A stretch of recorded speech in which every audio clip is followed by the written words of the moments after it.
Il est 6h45, Europe 1 vous répond Thomas Soto. Certains pensent que c'est Florence Foresti qui va présenter les Césars ce soir, mais ils se trompent. Le vrai maître de cérémonie, celui qui sait déjà tout ou presque, c'est Bruno Kras, spécialiste ciné d'Europe 1.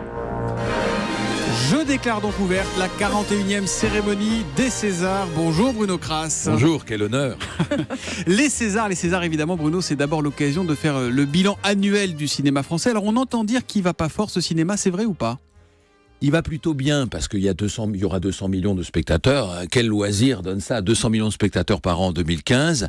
Bon, l'année 2015 n'a pas été formidable pour le cinéma français, ça a été plus pour le cinéma américain. Oui, parce que 200 millions, c'est pour tout film confondu. Absolument, D'accord. tout film confondu. On sait qu'on a eu Kev Adams qui a sauvé la mise avec Les Prophètes Aladdin, mais il n'y a pas eu de grands films français. Il y a eu de très bons films français qu'on va retrouver d'ailleurs au César. Mais il manque le carton, celui qui remplit les salles, l'intouchable en quelque sorte. Voilà, il manque l'intouchable, c'est-à-dire un film de très grande qualité et en même temps qui accueille énormément de public, de spectateurs. Alors, qui dit César dit forcément petite polémique. Maxime Guény nous demande sur Twitter, l'Académie des Césars cultive-t-elle une certaine forme d'élitisme dans sa sélection officielle ?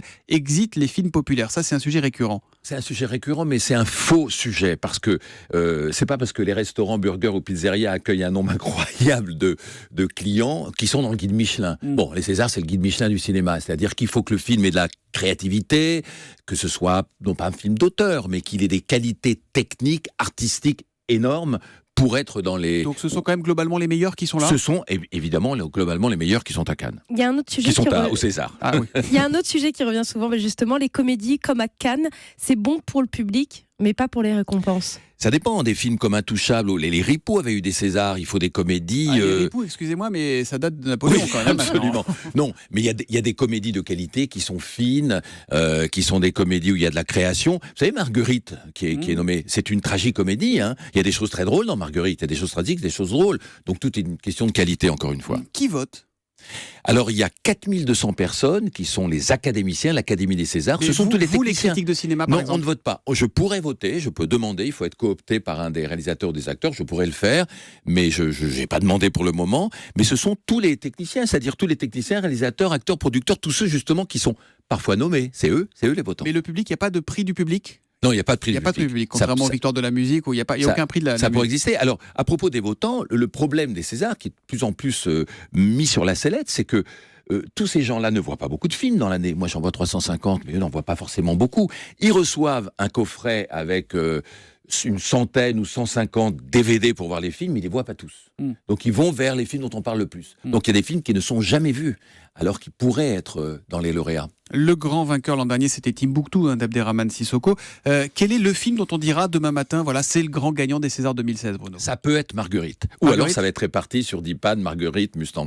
Mais moi, je pense que Marguerite de Xavier Giannoli peut avoir réalisation, film, et pas mal de Césars techniques, parce que ça se passe en 1920, il y a des costumes, il y a des décors, il y a du son, voilà. Ça peut être le grand gagnant. 11 nominations, absolument. Il vous a plu, vous, ce film ? Beaucoup. Oui, vous auriez voté pour le meilleur film, par exemple, entre 10 pannes, Fatima, La Loi du Marché. J'aurais, Thomas, hésité entre 10 pannes et Marguerite. Entre 10 pannes et Marguerite. Absolument. Et chez les comédiens, les comédiennes, alors, vous votez pour qui ? C'est difficile. C'est le plus difficile parce que tous les comédiens se valent et toutes les comédiennes se valent. Alors, celui qui part favori, c'est Vincent Lindon. Ah, allez, tweet de Fran à l'instant. Le César peut-il encore échapper à Vincent Lindon, qui est un peu notre Leonardo DiCaprio ? Ça peut être Vincent Lindon, mais ça peut être aussi Fabrice Lucchini, qui fait une très belle composition dans l'Hermine, en président de cour d'assises. Donc tout ça se vaut. Du côté des femmes, ça c'est à la limite le pronostic le plus sûr, entre guillemets. Catherine Fro dans Marguerite. Catherine Fro dans Marguerite. Ah oui, il y a énormément de chance. Bon, les autres, c'est pas la peine d'y aller ce soir. En tout cas, Loubna Abidar, qui concourt également pour Much Love, sera l'invité tout à l'heure de Caroline Roux. C'est Outsider. Outsider. Elle est excellente dans Much Love. Vous êtes donc extrêmement prudent, ce serait assez extraordinaire. C'est l'école des fans. Tout le monde a gagné ce matin avec Bruno Kras. Et dites-moi, un comédien, il y gagne quoi, ou une comédienne ? C'est une hausse mécanique de sa valeur sur le marché ? Pas vraiment. Non ? Pas vraiment, parce que la plupart des comédiens qui sont récompensés au César sont souvent des comédiens connus, quand ils sont dans la catégorie meilleur acteur ou actrice, ou alors ils sont dans les espoirs. Non, ça change pas sa valeur. Tout ce qu'on sait, c'est que depuis le cri de Maraval, les salaires, les cachets des comédiens ont un peu baissé. Ils sont plutôt maintenant intéressés comme des coproducteurs au résultat. Absolument. C'est qui pour vous la découverte de l'année, Bruno Kras ? La découverte de l'année. Moi, j'ai adoré Camille Cotin. Voilà. Moi, j'ai beaucoup aimé Camille Cotin, mais dans Les Jeunes Espoirs, c'est un film qu'on n'a pas beaucoup vu, qui s'appelle Les Bêtises. Il y a Sarah Giraudot, la fille de Bernard Giraudot, qui est merveilleuse dans Les Bêtises. Voilà. Alors, pour moi, c'est une découverte. Sarah Gédron, on va beaucoup parler d'elle dans les années qui viennent. Une question de Thomas sur Europe1.fr, c'est pas moi. Est-ce que c'est comme aux Oscars pour les remerciements ? Est-ce que ça va encore durer une éternité ? Ça, c'est le grand problème. Vous savez, les Oscars, Thomas, c'est 45 secondes max je cette sais. année. Au Et on n'a pas le droit de dire merci papa, maman, la famille, tout ça. Les Alors, merci, ça au déroule en César, bas. c'est 2 minutes 30. Alors, 2 petites révélations. D'abord, il n'y aura pas de pupitre cette année, pour pas que les gens s'installent. Et deuxièmement, j'ai cru savoir, mais on ne m'a pas dit de manière précise, qu'il y aurait une petite musique, une petite clochette, quelque chose, un gag qui va interrompre les lauréats qui sont trop longs. Ça, Bon. ça va arriver ce soir. À propos des Oscars, Bruno, est-ce qu'il y a chez nous aussi une petite polémique sur les minorités qui ne seraient pas assez représentées Ça fait beaucoup de bruit aux Il n'y États-Unis. a pas de polémique. Il y avait une polémique à Cannes sur Thierry Frémaux à propos des femmes non représentées au Festival de Cannes. Là, j'ai remarqué qu'il y a pas mal de femmes dans les candidats au César, dans les sujets. Fatima, Mustang, c'est des films de femmes, de liberté des femmes. Non, il n'y a pas eu de polémique cette année.